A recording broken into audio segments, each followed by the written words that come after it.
Je voudrais, Géraldine, Manuel, Patrick, vous puissiez vous présenter. Et en quoi cette question de la responsabilité sociétale des entreprises, vous la connaissez bien, mais pourquoi Géraldine, vous êtes la directrice générale France de Positive Planète, mais pas que, racontez-nous. Oui, alors bonjour à tous. En effet, depuis maintenant un peu moins d'un an, je suis directrice générale donc, de Positive Planète France, qui est une association qui a été créée par Jacques Attali il y a 12 ans et dont je dirais l'action principale, c'est d'accompagner des entrepreneurs dans les quartiers pour qu'ils transforment une idée d'entreprise en véritable activité et entreprise. Donc ça, je fais ça depuis quelques mois. Oui.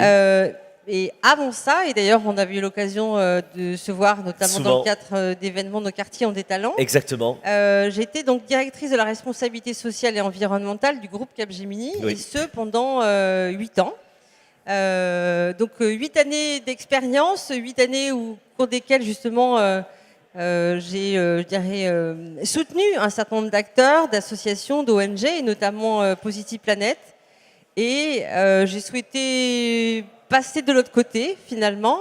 Et en plus, je suis passée de l'autre côté dans des conditions un peu particulières, puisqu'en fait, je suis en mécénat de compétences. C'est-à-dire que Capgemini me met à disposition, gracieusement, pendant 3 ans, au bénéfice de Positive Planète. Et voilà, et maintenant, j'ai la joie de diriger cette association qui est composée de plus de 50 salariés, dont certains sont présents. Et ça répond à des questions que d'autres se posaient dans la journée. Les entreprises, conscientes aussi de leurs responsabilités, mettent aussi à disposition des talents, des compétences. Et merci de l'incarner aussi bien. On va venir sur toutes ces questions. Manuel Lepoutre, vous êtes senior vice-président Civil and Society Engagement chez Total. In English, je peux le faire en occitan, ça c'est mon côté aveyronnais. Mais encore, Manuel, ça veut dire quoi finalement? Alors en français, ça se traduit quand même, c'est directeur de l'engagement avec la société civile. Oui. Mais ceci dit, c'est une direction qu'on a créée il y a 2 ans. Après un processus de co-construction, nous avons redéfini chez Total l'ambition, qu'est-ce qu'on voulait devenir à 25 ans, avec les 100 000 employés de Total sur la planète. On a fait un processus assez construit. Et on a donc défini notre ambition, je pourrais y revenir.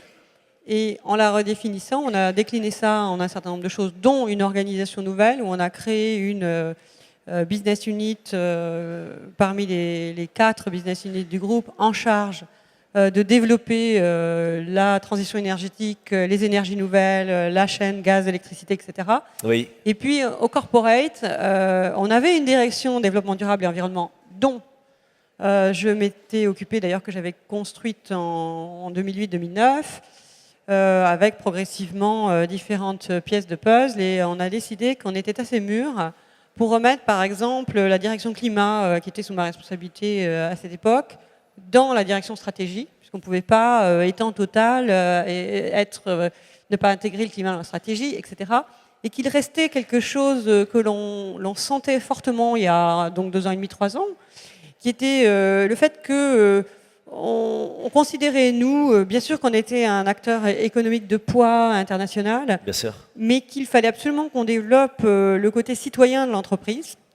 Et on avait des bouts de choses un peu partout, dialogue parties prenantes, sociétal, RSE, éthique, et qu'en les rassemblant et en en donnant comme responsabilité à cette direction de créer le dialogue, de construire avec la société une autre façon de faire, on allait progresser. Et donc, on m'a confié cette direction. Aujourd'hui, voilà, et je suis en train de la construire depuis 2 ans avec beaucoup de plaisir. Et vous connaissez bien ces sujets qui sont passionnants, évidemment.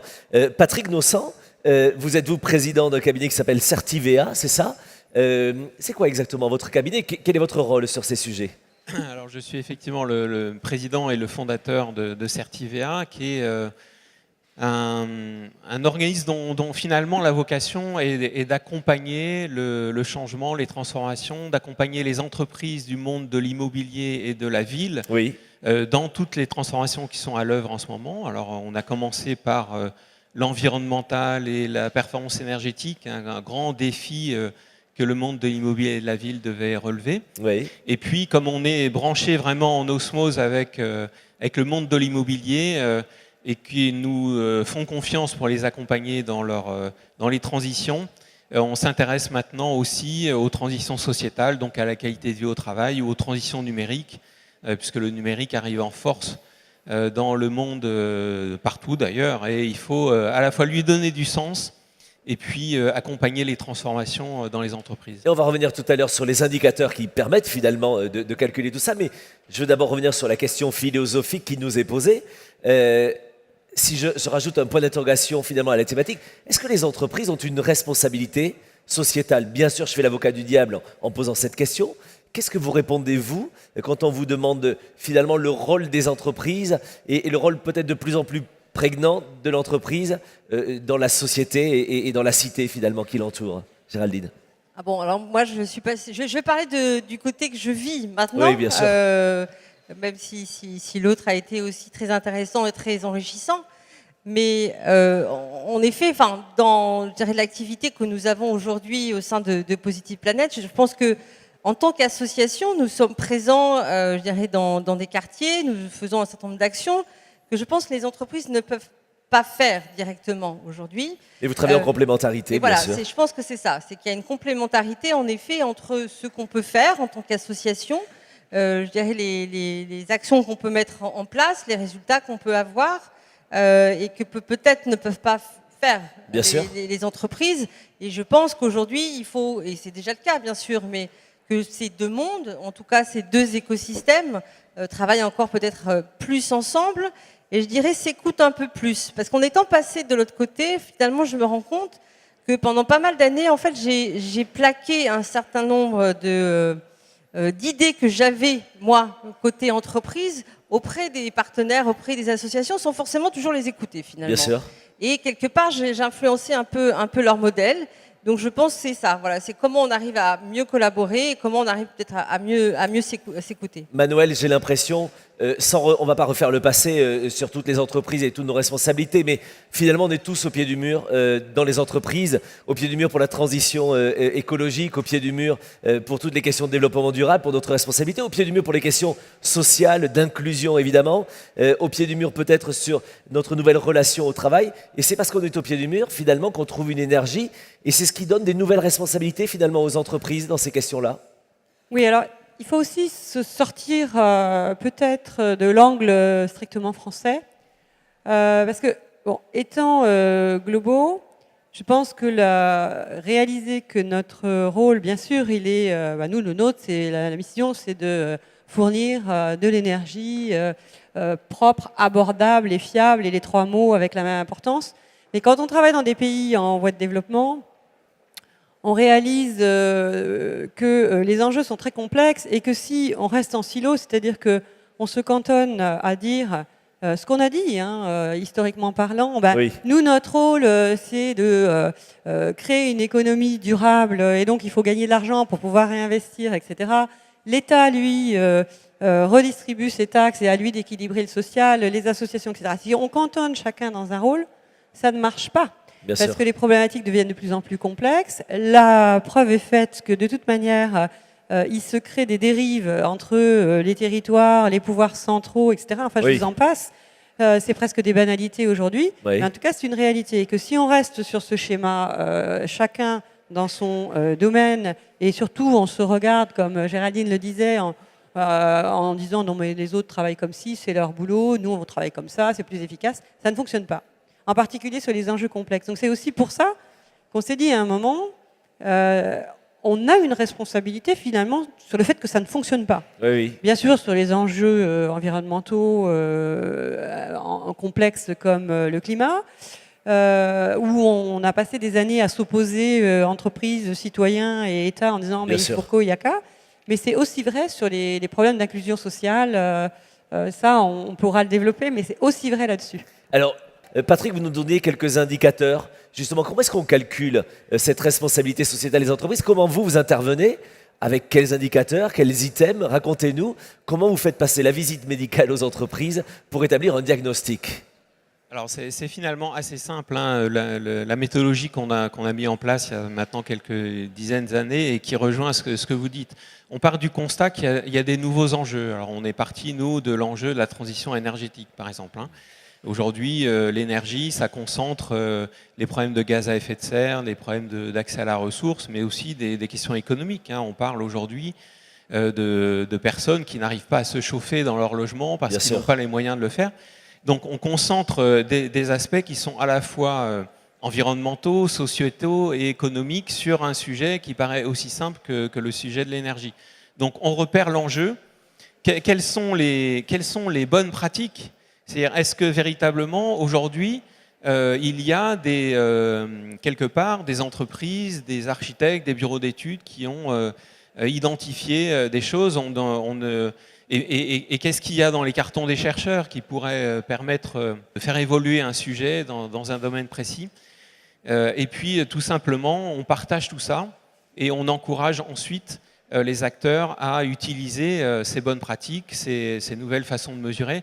Nous, on est un peu cartésien. Alors, j'ai entendu tout à l'heure dire que c'était un défaut. Oui. Alors, il y a évidemment le défaut du cartésien qui est de ne pas prendre en compte la dimension humaine. Donc oui, on prend en compte la dimension humaine, notamment au travers du sens que tout ça a, et c'est vraiment très important, mais aussi du management, de la formation, des nouvelles compétences qu'il faut absolument acquérir. Mais aussi, ce qui ne se mesure pas ne progresse pas, ou en tout cas, on a bien du mal à progresser de façon continue et organisée si on ne le fait pas. Donc on propose effectivement des métriques. Et le côté sympathique... Des métriques sur quelle thématique, rapidement ? Là, on prenait l'exemple de l'énergie, mais on a maintenant, on travaille sur le champ du numérique, on travaille sur le champ de la qualité de vie au travail. Donc quand on dit les métriques sur l'énergie, c'est assez facile, on compte des kilowattheures. Bien sûr. Quand on parle de qualité de vie au travail, c'est évidemment un peu plus compliqué. Donc on parle d'évaluation, on parle de démarches collaboratives, on va parler, etc., de façon à effectivement créer des dynamiques qui, même si elles ne se mesurent pas au kilo de bonheur, permettent quand même de se rendre compte que l'on progresse. Et ça, c'est vraiment le collectif qui permet de l'apprécier. Manuel, on le sait, pour que finalement cette responsabilité soit partagée par tous les collaborateurs, ça ne peut pas être la décision d'un dirigeant ou de dirigeants, plusieurs dirigeants, selon leurs avis, leur histoire au cas personnel évidemment. Il faut que ça vienne aussi des collaborateurs. Vous avez une démarche participative finalement dans cette démarche du groupe Total. Vous avez interrogé, fait participer les collaborateurs pour faire naître en fait une sorte de stratégie ou en tout cas, oui.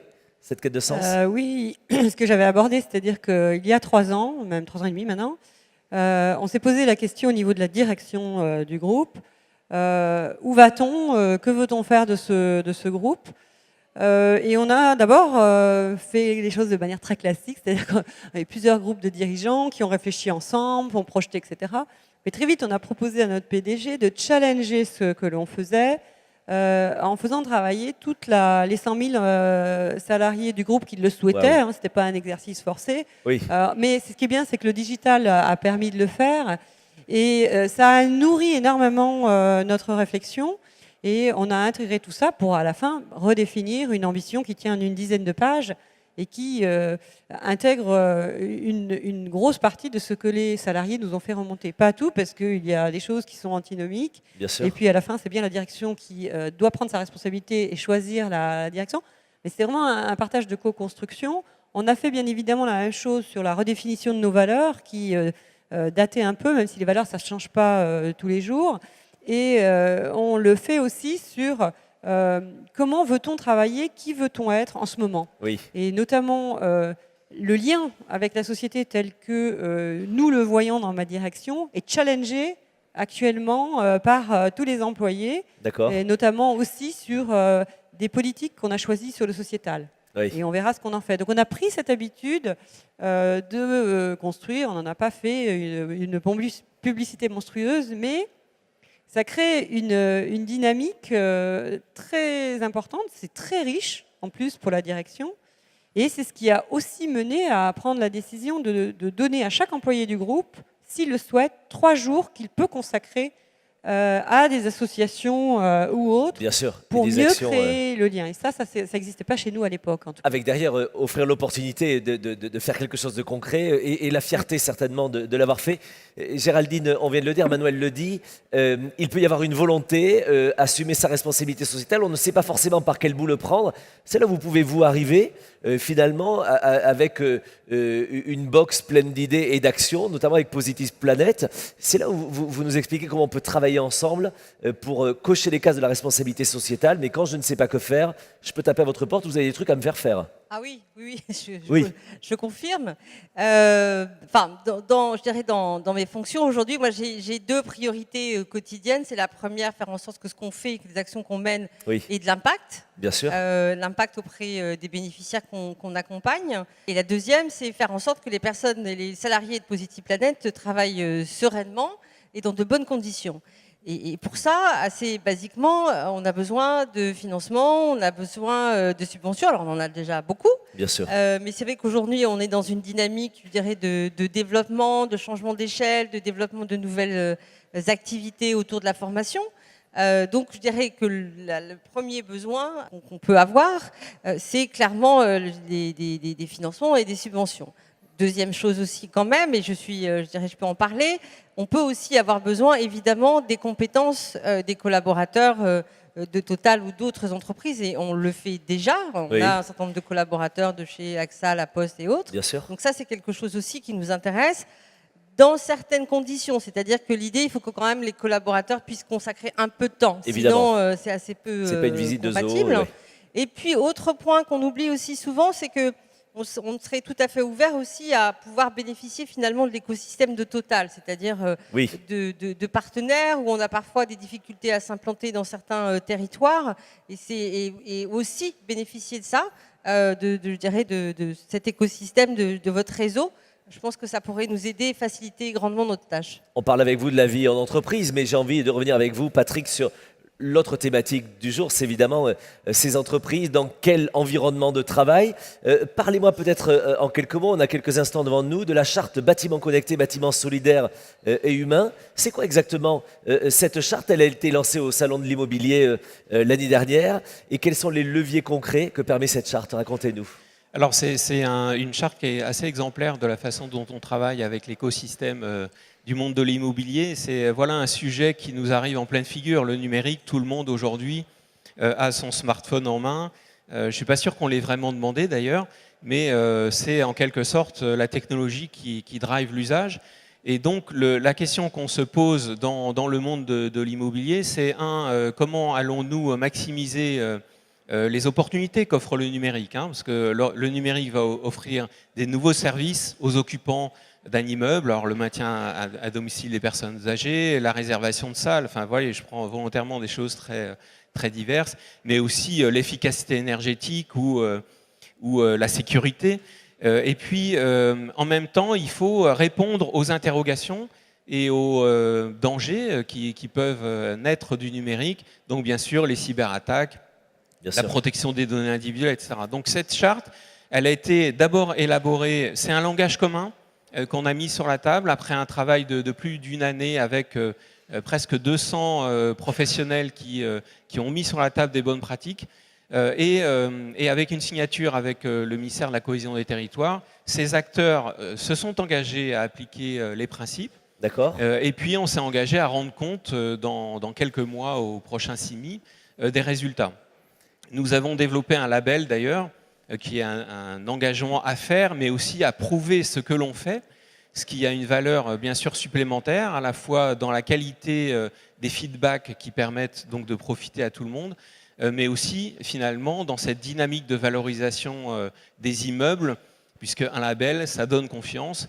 Et comme on a déjà fait des labels sur la qualité de vie qui ont donné confiance ou sur la performance énergétique qui ont donné confiance, donc entre HQE sur le développement durable, Osmos sur la qualité de vie et R2S sur le numérique, voilà des signes de qualité qui à la fois incitent les acteurs à aller vers ces nouveaux sujets, mais aussi qui, in fine, prouvent aux acquéreurs ou aux futurs utilisateurs d'un immeuble que ce bâtiment a des qualités qui sont supérieures et qui préfigurent finalement le bâtiment de demain, ce qui donne une valeur économique d'ailleurs au dispositif. On est là en train de parler de l'immeuble durable. Finalement, tout le monde a y gagné. L'entreprise a y gagné, le collaborateur et évidemment la société y gagne. On est là dans du gagnant-gagnant et non pas dans du donnant-donnant. Qu'est-ce qu'on y gagne les uns et les autres finalement? Quels sont les impacts que vous avez pu percevoir? Et qu'est-ce qui fait peut-être votre fierté au quotidien de travailler sur ces sujets-là, Géraldine? Moi, ma fierté au quotidien, c'est de voir qu'en effet, on accompagne des gens qui souvent sont des demandeurs d'emploi, des gens au RSA, et on les accompagne pour créer leur activité, pour aussi créer leur emploi. Bien sûr. Et en plus, dans ce qu'on fait, ce sont souvent des entreprises qui sont pérennes. Voilà, aujourd'hui, ma fierté, elle est là, et on souhaiterait en faire encore plus. Donc, c'est un peu ce que je vise aujourd'hui. Manuel, votre fierté? D'abord, vous avez posé la question, qu'est-ce qu'on gagne? Oui. Alors, moi, je suis convaincue qu'à mieux travailler ensemble, avec différentes parties prenantes, à mieux connaître finalement d'autres acteurs de la société, on s'enrichit, on devient plus agile. Et finalement, ce que j'ai observé depuis quelques temps, c'est que on réagit mieux. Finalement, on fait quelquefois les choses un petit peu différemment et dans le meilleur sens. Ça peut paraître une évidence, mais non, parce que avant on se reniflait pas trop entre guillemets. Oui, oui. Donc voilà, l'agilité. Après, le fait d'impliquer les salariés tous ensemble, ça donne quand même une fierté, parce qu'il y a forcément un meilleur dialogue, une meilleure compréhension que juste finalement la mission qui vous est dédiée dans l'entreprise. On fait plus partie d'un tout. Oui. Et on a donc une meilleure fierté. Après, moi, ma fierté, c'est une fonction qui, dans un groupe comme le nôtre, n'est pas toujours facile, parce que c'est une question aussi de changement de culture, de faire évoluer les gens. Mais finalement, dès que je mets un peu le rétroviseur avec mes équipes, on voit la vitesse aussi à laquelle on peut faire évoluer un groupe comme le nôtre, et puis l'impact positif qu'on peut avoir sur nos partenaires. Et là, j'ai pas de mots pour le dire, on est super fiers. Oui. Et donc, c'est le plus beau mot, certainement. Patrick, avant les questions de la salle, la fierté, finalement, vous Alors, deux qui sont liés, forcément. La première, c'est que sans subvention, sans contraintes, sans etc., on arrive à faire bouger des grandes entreprises d'un secteur pour vraiment répondre à des défis qui sont planétaires et très importants. Alors, évidemment, on voudrait que ça aille plus vite, mais quand même, ça bouge, et ça, c'est quand même une première fierté. La deuxième, c'est véritablement l'aventure humaine que ça représente. Alors, pas seulement dans notre toute petite entreprise, on est 50, mais dans tout l'écosystème du monde de la ville durable. On avait hier, on réunissait les quelques référents, tous ceux qui, dans les entreprises, sont ceux qui appliquent la démarche avec nous, qui nous aident à la construire, etc. Et cette fierté qu'ils ont, de dire, voilà, on sait pourquoi on se lève le matin et ça donne du sens à notre travail. 2, on développe des compétences et surtout, on les met en œuvre concrètement pour faire avancer et on voit des résultats. Et puis 3, on coopère à l'intérieur de l'entreprise parce que ça ne fonctionne pas si on est tout seul. Donc, ce sont des nouvelles coopérations à l'intérieur et à l'extérieur de l'entreprise. Et quand je dis à l'extérieur de l'entreprise, c'est avec d'autres entreprises, mais aussi avec les pouvoirs publics, les collectivités locales, les ONG. Bien sûr. Je terminerai là-dessus. Dans les 17 ODD, Objectifs de développement durable, moi j'adore le 17e, je les aime tous. C'est lequel? Mais le 17e, c'est celui qui parle de la coopération pour atteindre les objectifs. Et effectivement, on n'arrivera pas tout seul à progresser. Il faut qu'on soit tous convaincus et qu'on soit tous responsables et responsabilisés, c'est le thème. Mais il faut aussi qu'on travaille tous ensemble et qu'on échange les bonnes pratiques pour avancer. Et on a bien compris que le mot ensemble était important. Peut-être des questions et des réactions? Amandine Fourléniduc. Amandine, votre question ou remarque ou exemple? Alors, je travaille pour Bibliothèques sans frontières et effectivement, ce qui est intéressant sur ces sujets-là... Permettez-moi, pardon, que fait Bibliothèques sans frontières? 30 secondes de pub, allez-y. Alors, Bibliothèques sans frontières, c'est une association qui porte la connaissance auprès de ceux qui en sont privés. Et donc, on est dans les camps de réfugiés, mais aussi dans les pays en développement, avec notamment l'AIDSBOC, qui est une bibliothèque itinérante créée par Philippe Stark. Très bien. Pardon, Donc, votre question. On travaille beaucoup avec les entreprises, effectivement, qui nous financent. Mais ce qui est vraiment plus intéressant encore, c'est l'implication des salariés. Et la possibilité de leur faire partager nos actions en venant nous voir, en venant sur nos projets. Et ça, c'est tout ce qui est le mécénat de compétences. Et je pense que c'est extrêmement riche. Alors, c'est au croisement de la RSE, de la RH, etc. Mais ça, c'est vraiment important. Et je sais que chez Total, notamment, vous le développez beaucoup. Et notamment au jour J'ai des pas de livres, question, d'ailleurs. en fait. Donc, c'était pas une question, peut-être une réaction pour compléter dans ce qui vient d'être dit sur l'initiative, Manuel? Alors, c'est justement ce qu'on est en train de prendre comme virage depuis 2 ans. C'est pas avoir encore un moyen de redistribuer finalement des bénéfices. par une fondation distributive. Bien sûr. Mais plus, non seulement bien sûr de donner ces moyens que l'on a, et on peut faire cet effort-là, mais de faire avec. Parce que, mais pas aussi de pousser à, j'ai entendu tout à l'heure, Oui. nous on ne connaît pas. Bibliothèques sans frontières, voilà, c'est un exemple. Il y a des tas d'exemples qu'on pourrait donner, mais ce n'est pas notre métier en fait d'aller... donc on ne connaît pas, mais par contre on peut apporter, et on s'en rend compte, beaucoup de choses autres que juste de l'argent. Et en plus ça crée quand même, une fois de plus, une relation qui est différente, qui n'est pas une relation de la personne qui donne à l'autre qui dit merci. Eh oui. Puisque, en effet, ce que l'on en ressort, et je l'ai dit tout à l'heure, mais je le répète, c'est que nous, on apprend aussi. Nos salariés, quand je prends un juriste qui va conseiller une association sur la protection de brevets, parce qu'il y a des associations qui inventent, eh bien, elle va apprendre la façon dont l'association finalement a développé son innovation. Il va y avoir une retombée sur le groupe, etc., etc. Donc, on est typiquement dans le SDG. On est dans le gagnant-gagnant dont on parlait tout à l'heure. Et notamment les éléments de fierté. Et ça, c'est super. Merci pour la question. Merci à vous pour ces éléments. Je voudrais qu'on les applaudisse s'ils étaient vos invités cet après-midi. Merci Géraldine, Manuel et Patrick pour tout cela.